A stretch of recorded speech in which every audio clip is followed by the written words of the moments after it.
দিচ্ছি। আমার কলিজার টুকরা প্রিয় বোনেরা, রমজান মাসে যদি আপনাদের পিরিয়ড হয়ে যায়, 10 নম্বরে এই কথা মাথায় রাখবেন, পিরিয়ড হয়ে গেলে নারীদের জন্য রোজাটা আর রাখা যায় না।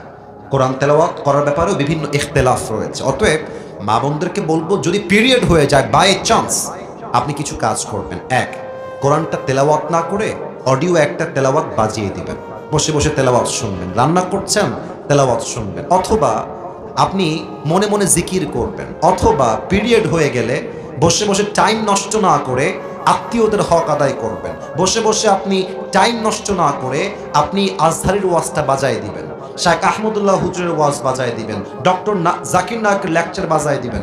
আপনি যত বাজাবেন প্রত্যেকটা মুহূর্তকে আপনার বরকত দ্বারা ভরপুর করে দিবে একজন, তিনি কে?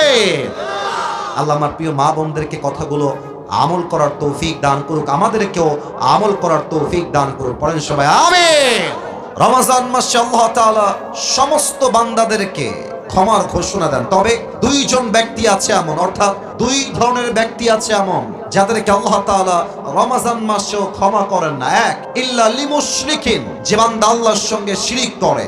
দুই, আও মুসাহিন, যে তার অন্তরে বিদ্বেষ পোষণ করে। অতএব যদি আপনি পুরুষ হয়ে, যদি আপনি নারী হয়ে নিজের অন্তরে বিদ্বেষ পোষণ করেন, হিংসা পোষণ করেন, আপনার একটা রোজাও আল্লাহর কাছে কখনো কবুল হবে